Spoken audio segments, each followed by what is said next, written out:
नारायण नारायण नारायण। श्रीमद् भागवत कथा चतुर्थ स्कंध से हम श्रवण कर रहे हैं ध्रुव चरित्र। कल तक हमने श्रवण किया कि ध्रुव जी सुनीति माता के पास आते हैं और वह रुदन कर रहे हैं। माता उनको समझाती हैं कि जो कुछ भी दुख रहा करे उसे भगवान से कहे करो। तुम्हारी भी माता ने वन में जाने को कहा है, मैं भी ऐसा ही कहती हूँ। वो प्रेम से समझाती हैं कि बेटा भीख मांगना है तो भगवान के पास भीख मांगनी चाहिए। सुनीति माता ध्रुव जी को समझाती हैं। आज उससे आगे का श्रवण करेंगे। सच्चिदानंद रूपाय विश्वोत्पत्त्यादि हेतवे तापत्रय विनाशाय श्री कृष्णाय वयम नमः। बोलिए बालकृष्ण लाल की जय। ध्रुव चरित्र। सुनीति माता ध्रुव को समझाती हैं, तेरी माँ ने तेरे को बहुत सुंदर उपदेश दिया है, वन में जा करके भगवान की भक्ति करो। बेटा जिस घर में मान नहीं है उस घर में अच्छा रहना नहीं है। इस घर में तू रहेगा तो तेरी भी माता रोज तेरा अपमान करेगी। बेटा तू रोता है तब मुझे भी दुख होता है। जहाँ मान नहीं है वहाँ रहना नहीं है। वन में जाओ, तेरे पिता परमात्मा नारायण हैं। नारायण भगवान तुम्हें गोद में लेंगे। आज से मैं तुम्हें नारायण के चरणों में अर्पित करती हूँ। तू भगवान का पुत्र है। जहाँ मान नहीं है वहाँ रहना अच्छा नहीं है। ध्रुव जी ने कहा, माँ तू मुझे वन में भेज रही है, तू मेरे साथ नहीं आएगी? तुम्हें इस घर में कहाँ मान है? सुनीति समझाती है, मैं जानती हूँ ये मुझे मानते नहीं हैं, फिर भी मुझे घर छोड़ना नहीं है। मैं दुख सहन कर लूंगी। धर्म विरुद्ध भक्ति भगवान को प्रिय नहीं है। मेरे पिता जी ने पति देव को मेरा दान किया था। अब मैं स्वतंत्र नहीं हूँ, परतंत्र हूँ।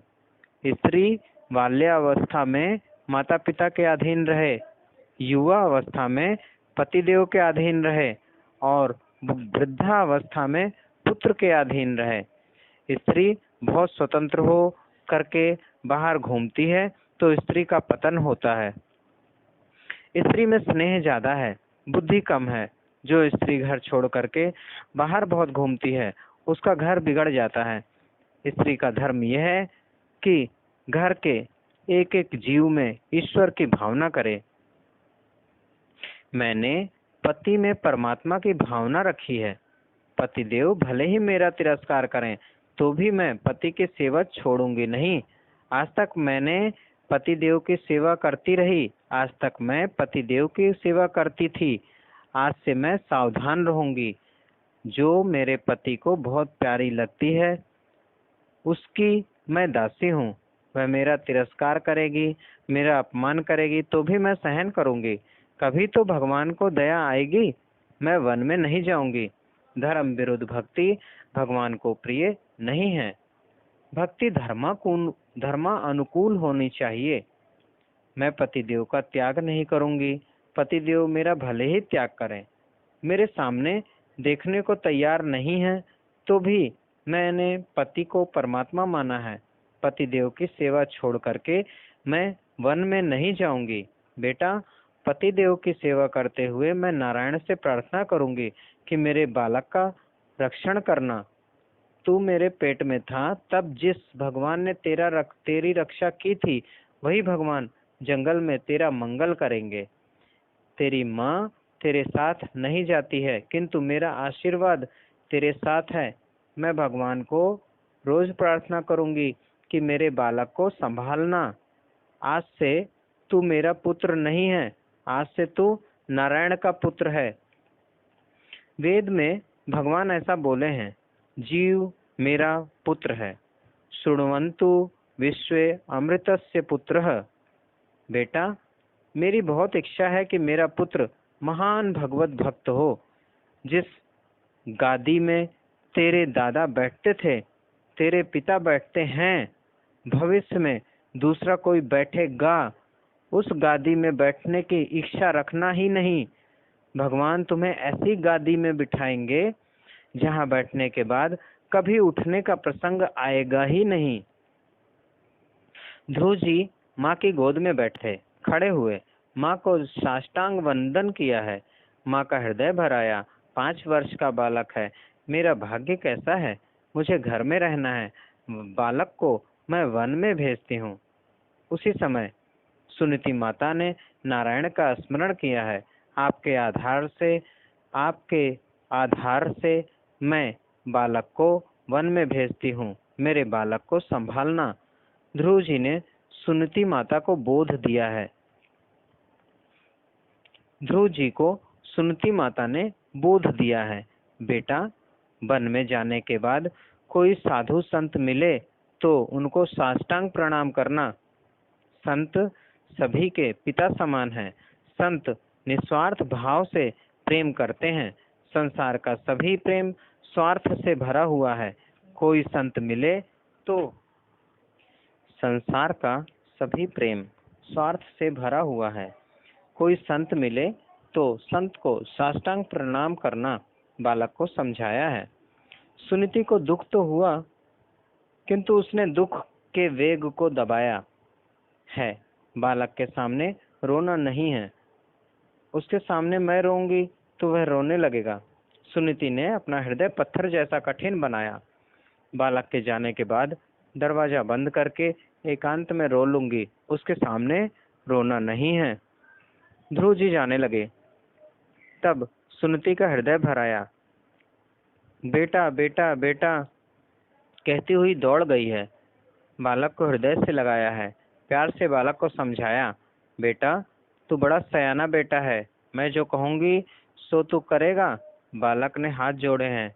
माँ तू जो कहेगी मैं वो करूँगा। बेटा मैं तुम्हें सत्य कहती हूँ। तू मुझे वंदन ना करे तो भी मैं तुम्हें आशीर्वाद दूंगी। मेरी बहुत इच्छा है कि तेरे पिताजी को जो प्यारी लगती है तेरी विमाता तुम्हें आशीर्वाद दे। मन में कुभाव रखना नहीं। मान अपमान दुख सुख लाभ हानि अपने कर्म का ही फल है। मैं तो ऐसा मानती हूँ पूर्व जन्म में विमाता का तूने कुछ अपमान किया होगा, उसका फल मिला है। बेटा वैर की शांति वैर से नहीं होती। वैर की शांति वंदन से होती है। दुश्मनी से दुश्मनी खत्म नहीं होती। वैर की शांति वैर से नहीं होती। वैर की शांति वंदन से होती है, झुकने से होती है। वैर की शांति प्रेम से होती है। जो तेरे पिता को प्यारी लगती है उसको भी साष्टांग प्रणाम कर। वह तुम्हें आशीर्वाद दे तो भगवान को जल्दी दया आएगी। सुरुचि के लिए मन में अरुचि नहीं रखना।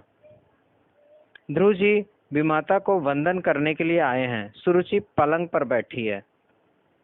इसको बड़ा अभिमान है। मैं जो कहूँगी वही होगा। राजा मेरे हाथ में है। अकड़ में बैठी है। अपने को बड़ी सयानी समझती है। मैंने बालक का कैसा तिरस्कार किया। वह रोता हुआ गया। ध्रुव जी आज विमाता को वंदन करने के लिए आई हैं।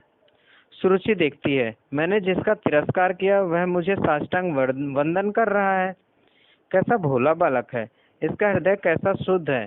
पूछती है, बेटा क्यों वंदन कर रहे हो। माँ अब मैं वन में जा रहा हूँ। सुरुचि दुष्ट है। प्राण और प्रकृति साथ ही जाते हैं। कस्तूरी क्यारी करी केसर की बनी खाद, पानी दिया गुलाब का, आखिर प्याज की प्याज। सुरुचि दुष्ट है। 5 वर्ष का बालक बोलता है वन में जाता हूँ। वह ऐसा नहीं कहती कि बेटा घर में रहो, ये तेरे खेलने की उम्र है, वन में मुझे जाना चाहिए। किंतु वह कहती है तू वन में जाता है, जा मेरा आशीर्वाद है। सुरुचि ने विचार किया कि ध्रुव घर में रहेगा तो उसको थोड़ा भी कुछ देना ही पड़ेगा। वन में चला जाए तो मेरे उत्तम को सब कुछ मिल जाएगा। दोनों माताओं को वंदन करके आशीर्वाद लेकर के ध्रुव जी वन में चले गए हैं। 5 वर्ष की बाल्यावस्था है। सोचते हैं कहाँ जाऊं। सुना है वन में बाघ सिंह रहते हैं, कोई मुझे मार डाले तो? ना ना, कोई नहीं मारेगा। मेरी माँ ने मुझे आशीर्वाद दिया है, मैं अकेला नहीं हूँ।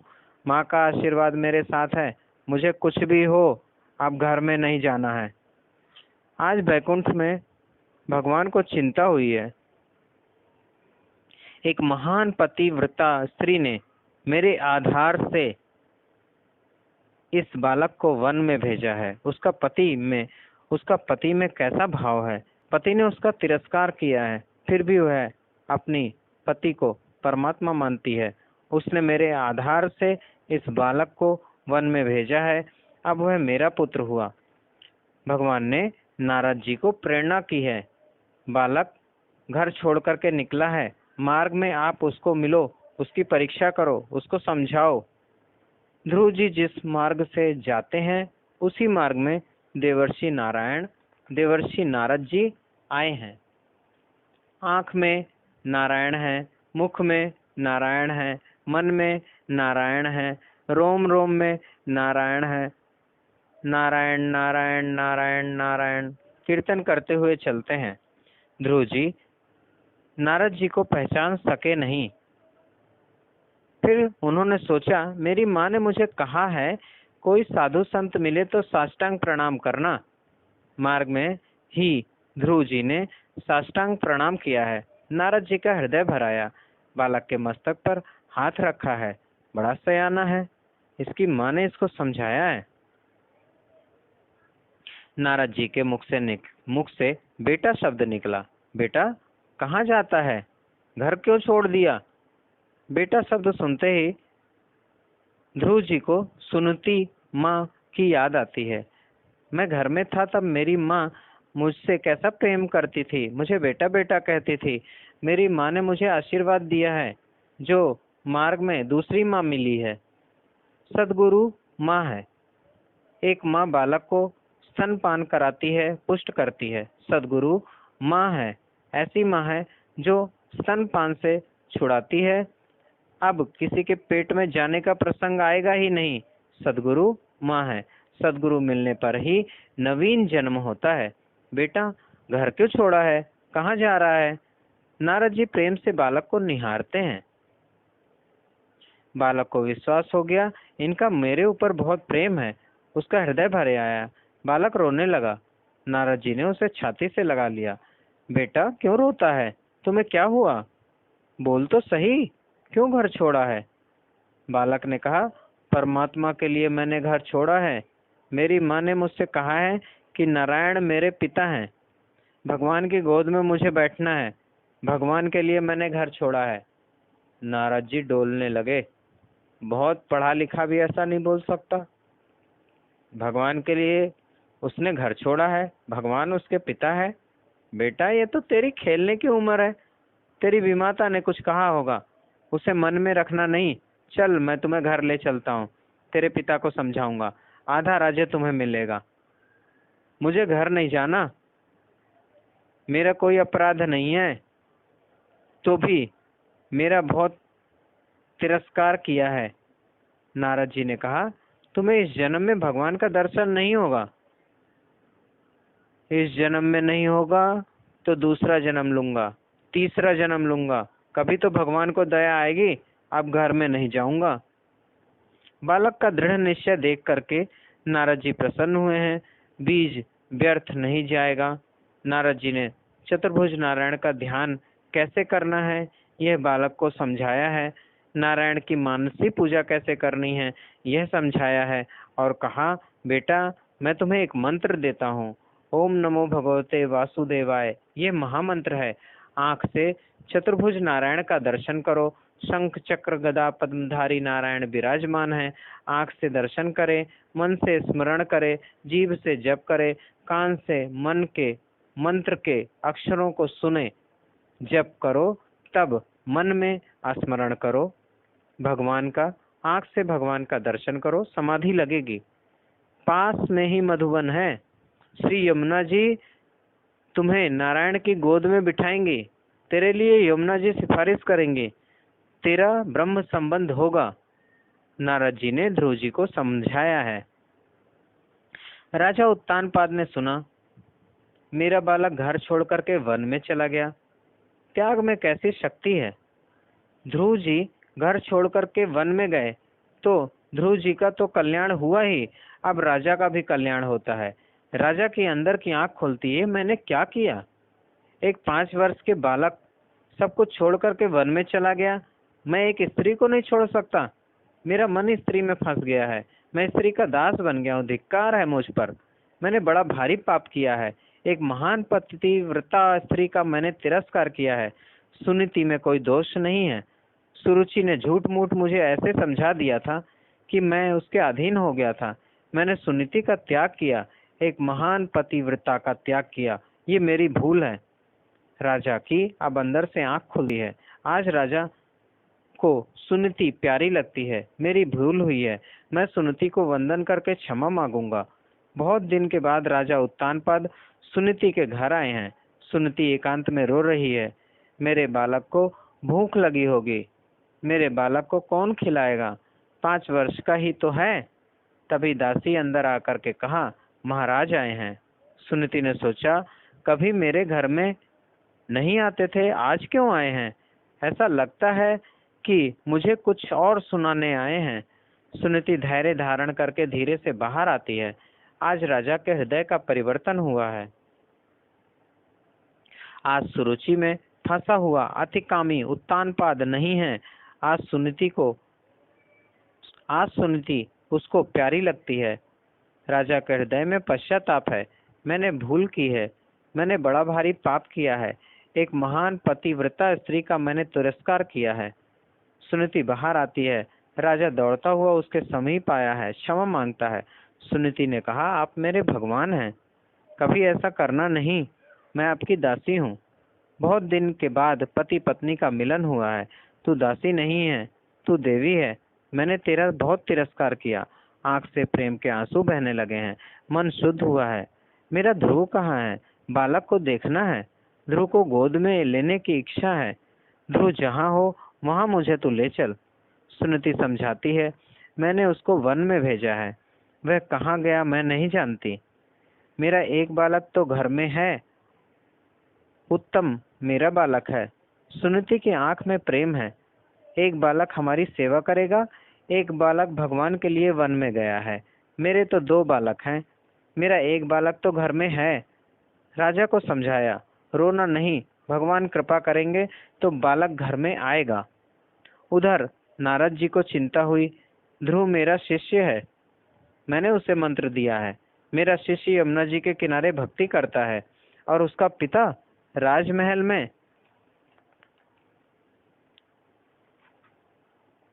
अतिकामी विलासी जीवन बिताता है। यह ठीक नहीं है।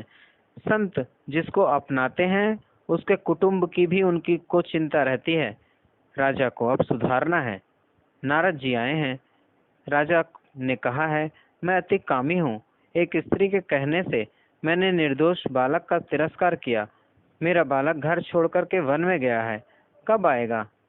राजा को सुधारने के लिए नारद जी ने कहा, यही तो माया जाल है। राजा ने नारद जी से विनती की, आप जो कहो सो मैं करूँगा। नारद जी ने राजा को समझाया, जीभ जब बिगड़ती है तब मन भी बिगड़ता है। जीभ जब सुधरती है तब मन भी सुधरता है। तुम्हें 6 महीने तक दूध के ऊपर रहना होगा, अन्न खाना नहीं, फल खाना नहीं, और इस मंत्र का बराबर जप करना।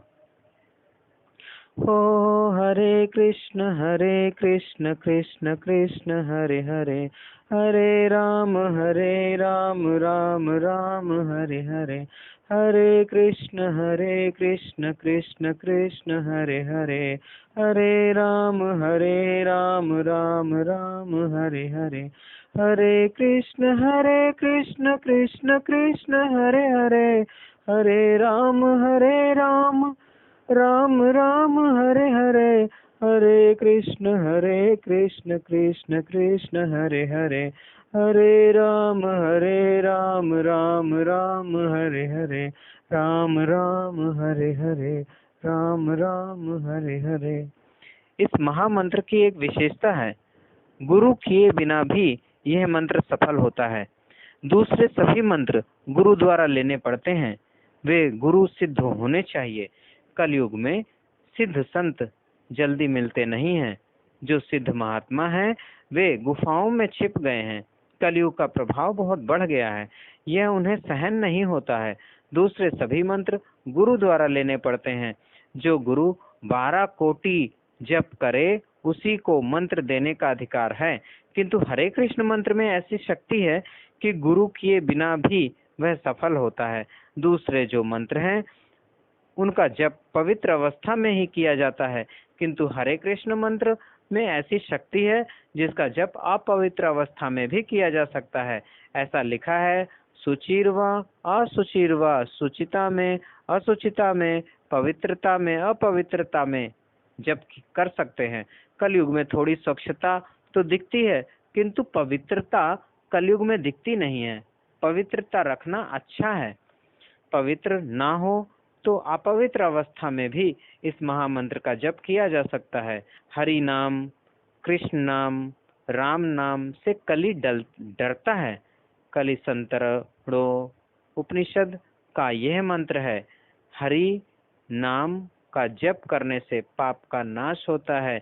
कृष्ण कृष्ण कृष्ण कृष्ण प्रेम से जो बोलता है, भगवान धीरे धीरे उसके मन को खींच लेते हैं। कृष्ण नाम आकर्षण करता है, मन को खींचता है। हरि नाम पाप का नाश करता है। राम नाम आनंद का स्वरूप है।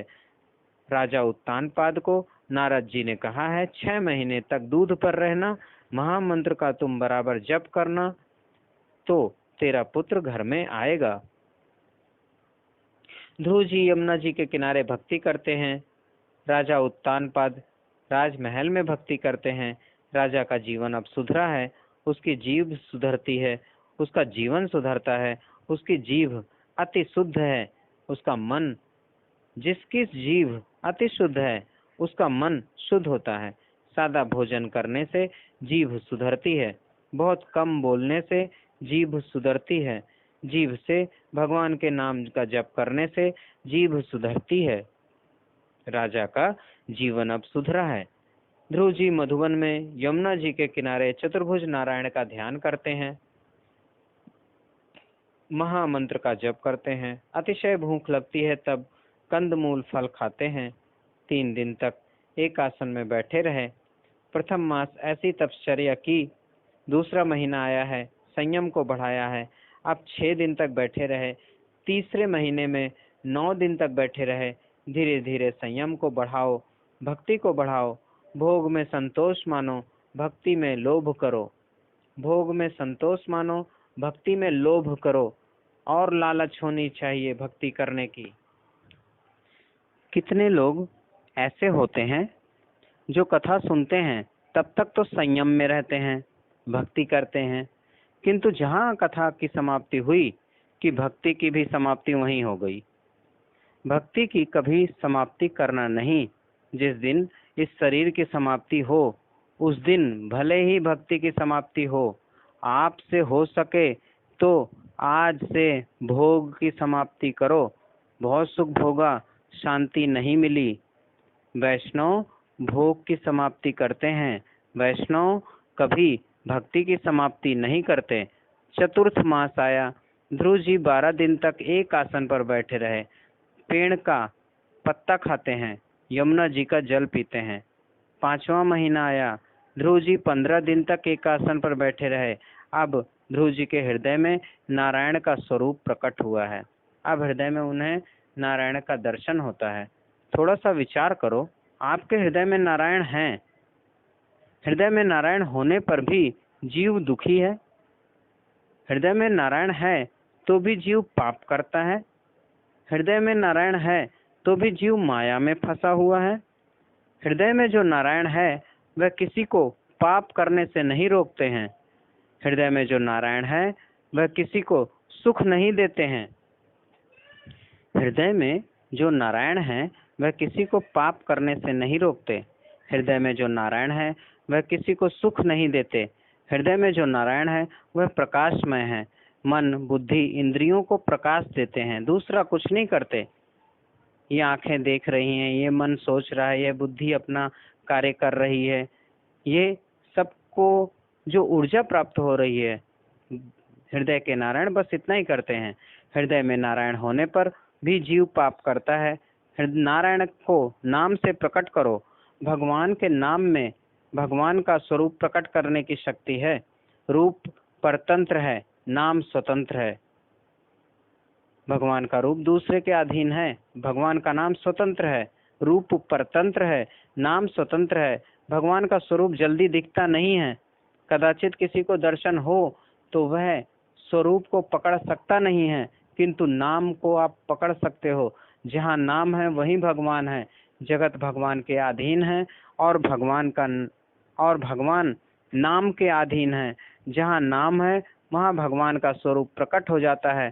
सतत महामंत्र का जप करने से ध्रुव जी के हृदय में शंख चक्र गदा पद्मधारी नारायण प्रकट हुए हैं।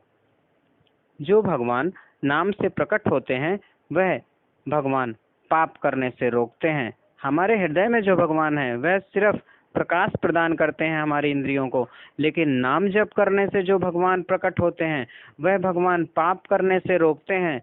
जो भगवान नाम से प्रकट हुए हैं वह हमारे हृदय में अज्ञान को दूर करते हैं। भगवान के किसी भी नाम का तन्मय होकर के जप करो। जिस नाम का आप सतत रटन करोगे वह रूप आपके सामने आएगा। नाम में रूप को प्रकट करने की शक्ति है। ध्रुव जी के हृदय में नारायण का स्वरूप प्रकट हुआ है। आनंद आता है। अब ध्रुव जी ने निश्चय किया है कि भगवान आज्ञा करें तो ही उठना है, तब तक उठना नहीं है, भले ही शरीर से प्राण निकल जाए। 6 महीने पूरे हुए हैं। आज पृथ्वी को ध्रुव जी का वजन सहन नहीं हो पा रहा है। जिसके आधार भगवान है और भगवान के आधार आज ध्रुव जी हो गए हैं। जगत भगवान में है और भगवान ध्रुव जी के हृदय में है। ध्रुव जी का वजन बहुत बढ़ गया है, पृथ्वी को सहन नहीं होता।